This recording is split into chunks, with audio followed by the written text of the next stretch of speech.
Welcome to Montana's People's Energy Rally. I'm Jeff Smith, I'm the co-chair of 350 Missoula. And I want to thank my fellow organizers, my colleagues at 350 Missoula, the Blue Skies campaign, and the University of Montana's Climate Action Now, and the Reinvest Montana campaign. We are here today with one clear, crisp message, and it is, keep it in the ground. The Nobel Prize-winning Intergovernmental Panel on Climate Change, the American Association for the Advancement of Science, the British Royal Society, the U.S. National Academy of Sciences, the World Bank, the U.S. Defense Department, and the International Energy Agency have all come up with the exact same conclusion, and that is the message which is our message. Keep it in the ground. Fossil fuel companies have identified $27 trillion worth of fossil fuel assets. But scientists tell us that if we allow these companies to dig up, transport, refine, and incinerate all of these assets, we're on our way toward bursting through our target of keeping temperatures below 2 degrees Celsius. If we burn all of the Otter Creek coal, the Alberta tar sands, Bakken oil, and fracked gas we've identified, we're on our way to 4 to 6 degrees Celsius. We're on our way to giving our children and grandchildren an unlivable planet. These are the stakes. That is why we are here to speak out. That is why we have this message. Keep it in the ground. The definition of insanity is that while the fossil fuel companies have identified $27 trillion, and at least $20 trillion of that needs to stay in the ground, they are spending $1.8 billion a day exploring for new fossil fuels. We say, keep it in the ground. We are all the children of John Muir. We all know deep down that we are a part of nature and that we ignore this truth at our peril. Many of us live here because we are part of Montana. Her mountains, rivers, streams, fields, farms, birds, bears, forests, lakes, harlequin ducks, parks, and Montana backyards on afternoons like today. This is the last best place.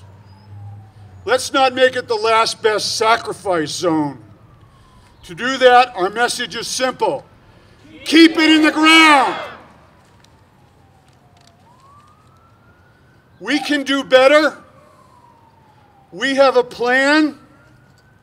We have the technology. We have the money. We have the workers.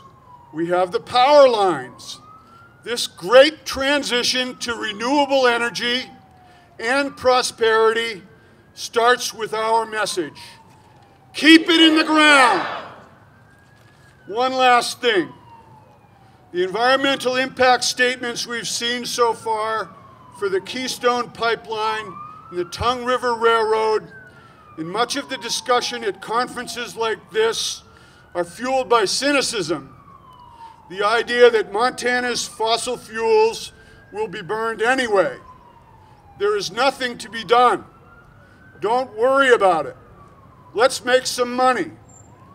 We say to those deniers with pockets full of Koch brothers cash, these Madison Avenue merchants of doubt, these politicians who say they see climate change every day and then vote for every fossil fuel development, every pipeline, every new coal port and transportation route, no matter how dangerous to our communities, we say to them, there's a strong wind blowing. It's the same wind that separated us from the great British kings, the same wind that ended slavery, that brought Jeanette Rankin to Congress and women the right to vote, that trimmed the sails of the speculators during the first Gilded Age, that brought unparalleled prosperity to the middle class. It's the Hellgate wind, and it begins here. It begins now, and it begins with this message. Keep it in the ground. Thank you.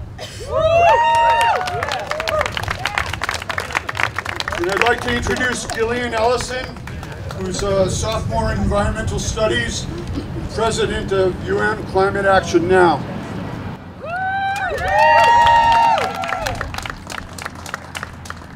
Thank you so much for coming. It's so great to see everybody here. This is how change happens. All of us showing up today, holding our signs and listening and talking with each other. And why are we gathered here today? I mean, I think we have a pretty good idea. We're here because the climate is changing, but more so because all of us here, outside and inside, and humans around the world have the ability to alter the future of our planet. As president of Climate Action Now, I've had the privilege to work with inspiring, innovative, and inspiring, innovative, and passionate, can't forget passion. I think that is a really big component to the community members and students and faculty and staff that I've gotten to work with over my 2 years at this university. Since CAN's inception, we have focused on helping the university reach its 2020 carbon neutrality goal and reach a more sustainable campus community. One of the most powerful and personally most influential aspect of working with CAN has been the development of a personal definition of sustainability, which I would like to share with you all today. Sustainability is the intentionality of individuals, communities, governments, and societies to provide current and future generations with an environment conducive to biological and cultural diversity through the continual devotion to social, environmental, and economic equity. Now, as I see it, the only way that we are going to achieve this goal and vision of our young and passionate college students, community members, and grandchildren, I don't have any, but I know I have grandparents, is if we do keep fossil fuels in the ground. No more coal, no more oil, no more coal, wow, no more coal, no more oil. Real divestment is our goal. Thank you very much.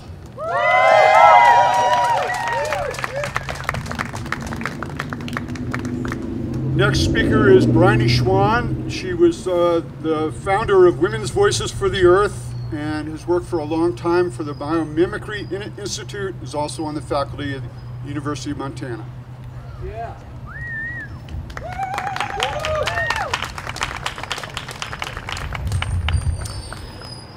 I'm here today to talk a little bit about the people that are most impacted by climate change, and those are people who are on the front lines of the toxic polluting industries, that are on the edges of poverty, that are most impacted by climate change. Today, as leaders from Montana and Asia meet to discuss solutions for the future, I would like to urge them to move away from the global expansion of fossil fuel development and consider real, just, and equitable solutions. Solutions that move away from an economy of endless growth that exploits people and nature, and to one that seeks harmony between people and nature. We need genuine climate action, not a pep rally pushing carbon trading offsets and weak voluntary pledges for emission cuts. We need a system that links climate and human rights, that recognizes the rights of indigenous peoples and the self-determination of frontline communities. Our beautiful planet cannot sustain the increasing greed, consumption, extraction, pollution, and waste associated with the 1%. We must have a new system that addresses the needs of the majority and not of the few. We need climate solutions that protect communities first and most, impacted by the storms, the floods, the fires, and the droughts. The same communities that are at the forefront of the fight against the pollution, the poverty, the police violence, the land grabs, the water shutoffs, the forced migration, and the human rights violations symptomatic of the climate crisis. To world leaders attending the summit, we ask that you support and move resources to community-led solutions and priorities, local infrastructure needs to build sustainable economies, energy democracy, zero waste, food justice, public transit, and affordable housing. Pathways that create millions of long-term jobs and put these communities back to work and keep the coal in the ground.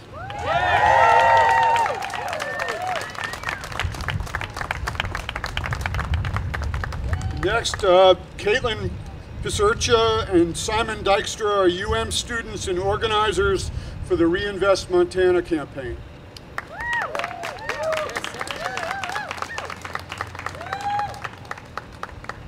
Hello all, thanks for coming. I'd like to start by expressing my support of the summit's effort to bring people together. We consider it important and necessary for this conversation to be had.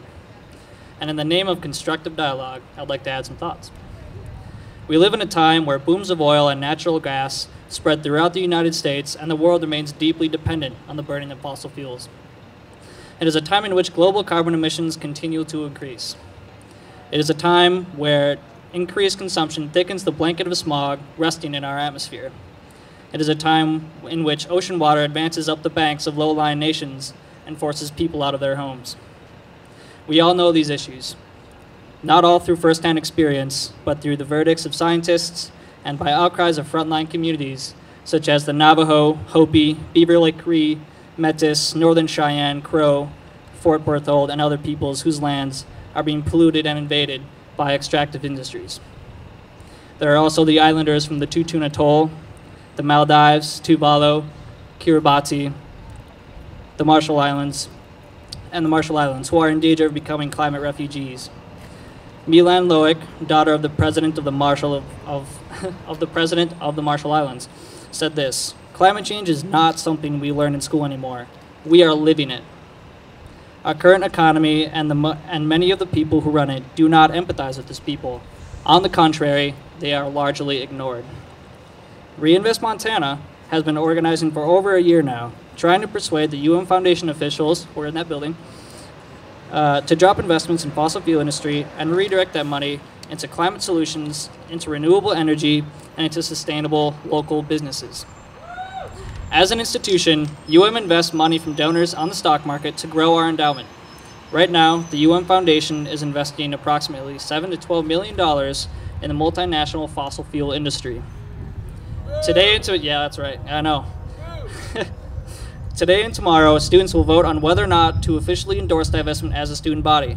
And for all the students here, if you log on to CyberBear, you can vote, and voting ends at 8 p.m. on Thursday. As community members, you are also an important constituency. You can also support this effort. I'm excited to announce the launch of a new fund, the Climate Action Fund, a project of 350 Missoula and Reinvest Montana. The fund is meant as an incentive for the UM Foundation to divest.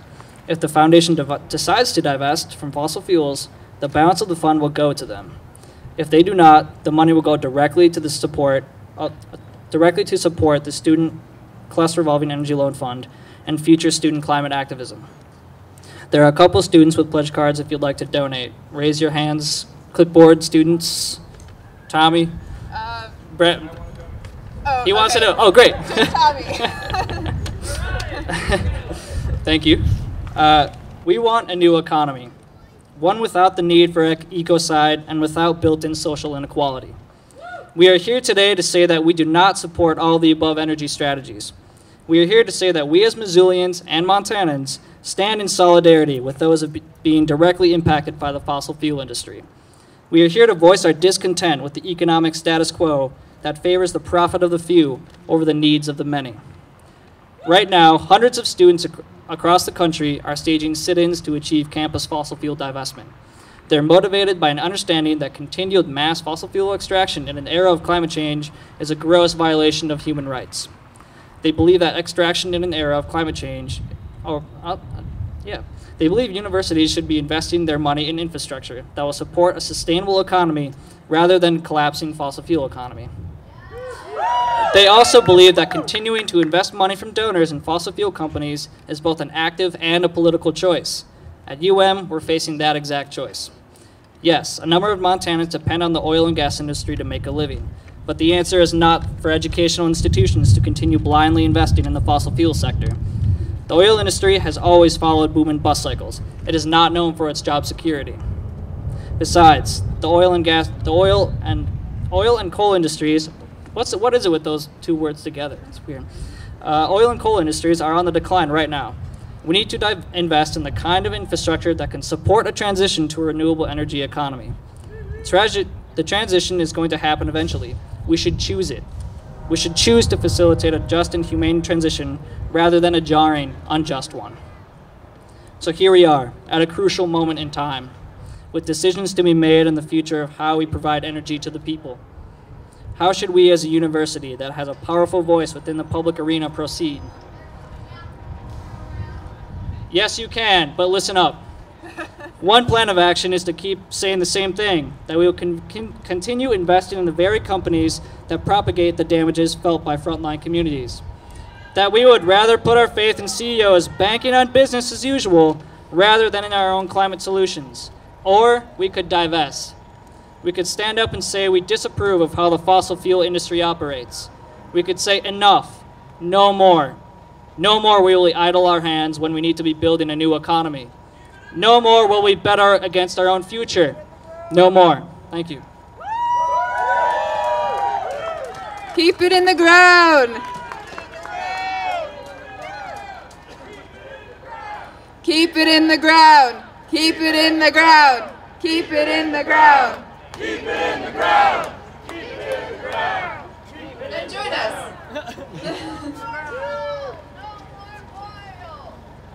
From the beginning of the student divestment campaign, students have showed enthusiasm and support for divestment.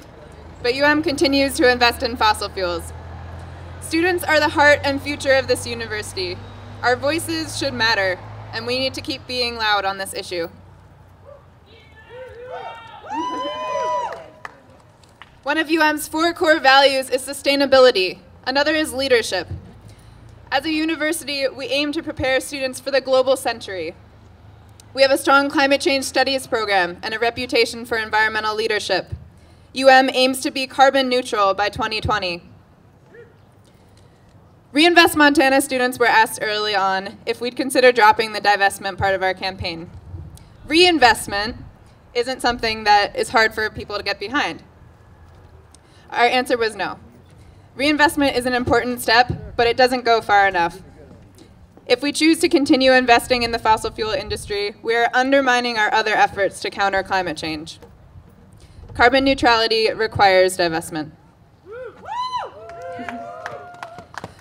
We need to invest in our capacity for resilience, for recreating an economy that values life over growth, that exists within the real limits of the earth, that respects human life and the lives of other species. There's no place in that vision for investing in climate change. We're here at this rally to show that Missoulians and students want fossil fuels left in the ground. At the summit today and tomorrow, let's talk with people from all sides of the issue about the future of energy policy. But don't forget all the people who aren't at the table. Don't imagine we all have equal power to make a difference. And when we think about compromising, we need to be very aware of whose values we're prioritizing. No compromise. We need boldness. We need climate action now. It makes sense to me that administrators would be hesitant to divest, that many leaders in government and business would be reluctant to promote change. Some of them are, but there are still too few. When you've been doing the same thing for years, it starts to feel normal. But we need to keep up this worldwide momentum for change and amplify it. We need to reflect it in our actions and in our words. We need to decide this issue is important enough that we will move forward despite discomfort. We need to use the power we have and demand change. Yes, we all have a part to play in solving the climate crisis, but we are not equally impacted, and we are not equally responsible. We especially need those in a position of power to step it up. Business leaders, politicians, and institutions, don't put your money and faith in the fossil fuel industry. We need to prioritize the fate of people on the front lines over less urgent concerns of powerful people. They need to prioritize life over short-term profit. I don't really like speaking in front of people, and challenging authority makes me nervous. But I've been inspired to find a way around my fears. I've been amazed at the potential of the international divestment movement, and I've been amazed at the potential of the worldwide movement for climate justice. Seeing other people rise up has made me bolder. We are working for the kinds of things worth fighting for personal and community empowerment, for clean air, for intact ecosystems, for interconnection. Organizing is an act of love. And especially for young people, this is the fight of our lives.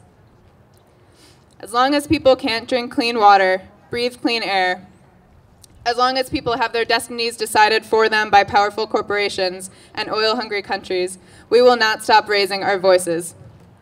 We have an amazing movement of people around the world. We have amazing momentum from students at this university. Don't stop fighting for what you value. Don't stop raising your voices. And when we say can't stop, you say won't stop. Can't stop! Won't stop! Can't stop! Won't stop! Can't stop! Won't stop! Can't stop! Won't stop! Can't stop! Won't stop!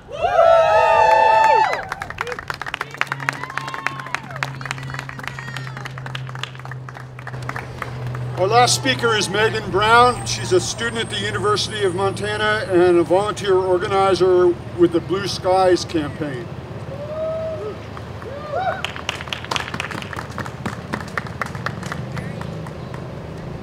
All right, thank you, Jeff. This mic is kind of a trip. I'm already a loud person, so I apologize if this is kind of, I don't know, too fuzzy. But yeah, like Jeff said, my name is Megan, and I'm talking on behalf of Blue Skies campaign. We're a grassroots organization working to protect Montanans against coal pollution and building a more sustainable economy built on renewable energy sources. Montana is one of the...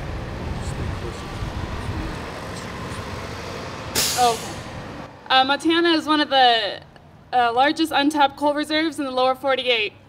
If we burn even a fraction of this coal, it'll result in catastrophic climate change.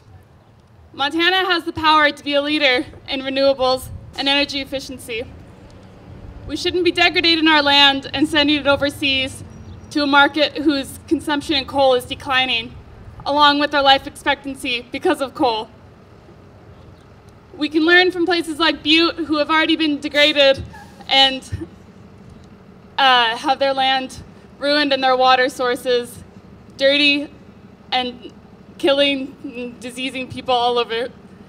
It's a town of 30,000, and I can easily name like 10 people that have cancer. This is directly linked to extracting our resources, and the results continue to hurt Montanans.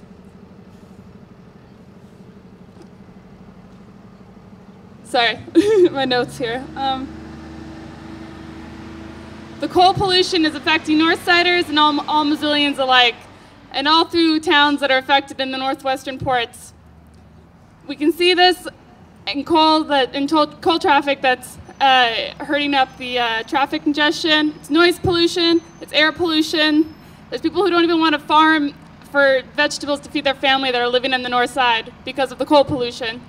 In addition to the diesel exhaust, this is really filthy, and it's increasing allergies and asthma and other kind of ill-born diseases. We have the power to stop this and to invest in renewable energies and a smarter economy. So keep it in the ground. Thank you. Keep it in